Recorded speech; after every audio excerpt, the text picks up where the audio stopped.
ನೇಪಾಳದಲ್ಲಿ ನಡೆದ ವಿಮಾನ ಅಪಘಾತದಲ್ಲಿ ಪ್ರಯಾಣಿಸುತ್ತಿದ್ದ ಕೆಲವರು ಅದರ ವಿಡಿಯೋವನ್ನು ಮಾಡಿದರು. ಈ ವಿಡಿಯೋ ಈಗ ಸಾಮಾಜಿಕ ಜಾಲತಾಣದಲ್ಲಿ ವೈರಲ್ ಆಗಿದೆ. ವಿಮಾನದಲ್ಲಿದ್ದ ಪ್ರಯಾಣಿಕನೋರ್ವ ಅದು ಲ್ಯಾಂಡ್ ಆಗೋದಕ್ಕೂ ಮುನ್ನ, ಅಂದರೆ ಅಪಘಾತ ಸಂಭವಿಸೋದಕ್ಕೂ ಮುನ್ನ ಮಾಡಿದಂಥ ವಿಡಿಯೋ ಇದೀಗ ಸಾಮಾಜಿಕ ಜಾಲತಾಣದಲ್ಲಿ ಹರಿದಾಡುತ್ತಿದ್ದು ಅದರ ತೀವ್ರತೆಯನ್ನು ಅದು ಸ್ಪಷ್ಟಪಡಿಸುತ್ತಿದೆ. ನೇಪಾಳದಲ್ಲಿ ವಿಮಾನ ಅವಘಡ ಸಂಭವಿಸಿ 5 ಭಾರತೀಯರು, 15 ಮಂದಿ ವಿದೇಶಿಗರು, 4 ಸಿಬ್ಬಂದಿಗಳು ಸೇರಿ ಒಟ್ಟು 72 ಮಂದಿ ದುರಂತ ಅಂತ್ಯವನ್ನು ಕಂಡಿದ್ದಾರೆ.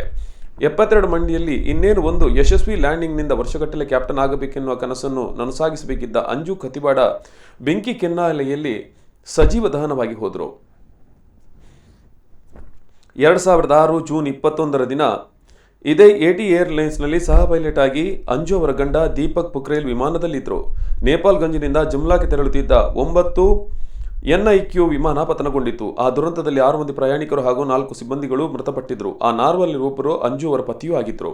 ವೃತ್ತಿಯಲ್ಲಿ ಪೈಲಟ್ ಆಗಿದ್ದ ಅಂಜು ಗಂಡನ ನಿಧನದ ಬಳಿಕ ಕುಗ್ಗಲಿಲ್ಲ. 16 ವಿಮಾನಗಳನ್ನು ಯಶಸ್ವಿಯಾಗಿ ಲ್ಯಾಂಡ್ ಮಾಡಿ ಸೈ ಎನಿಸಿಕೊಂಡಿದ್ದರು.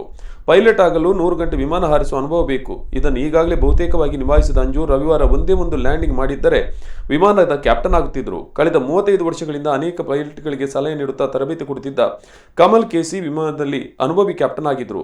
ಅಂಜು ಅವರಿಗೆ ರವಿವಾರ ಕಮಲ್ ಅವರು ಈ ಹಿಂದೆ ಎಷ್ಟೋ ಪೈಲಟ್ಗಳಿಗೆ ನೀಡುತ್ತಿದ್ದ ಸೂಚನೆಗಳನ್ನು ನೀಡುತ್ತಿದ್ದರು. ಇನ್ನೇನು 10 ಸೆಕೆಂಡ್ಗಳು ವಿಮಾನ ಲ್ಯಾಂಡ್ ಆಗ್ತಿತ್ತು. ಒಂದು ಯಶಸ್ವಿಯಾಗಿ ವಿಮಾನ ಲ್ಯಾಂಡ್ ಆಗುತ್ತಿದ್ದರೆ ಮುಖ್ಯ ಪೈಲಟ್ ಪರವಾನಗಿ ಪಡೆದು ಕ್ಯಾಪ್ಟನ್ ಆಗುತ್ತಿದ್ದರು. ಆದರೆ ವಿಧಿಯ ಆಟ ಮುಂದೆ ಅದು ಸಾಧ್ಯವಾಗಲೇ ಇಲ್ಲ. ಒಟ್ಟಾರೆಯಾಗಿ ಕೇವಲ 10 ಸೆಕೆಂಡ್ಗಳಿರುವ ಸಂದರ್ಭದಲ್ಲಿ ಈ ವಿಮಾನ ದುರಂತಕ್ಕೀಡಾಯಿತು. ಒಟ್ಟು 72 ಮಂದಿ ದುರಂತ ಅಂತ್ಯವನ್ನು ಕಂಡರು.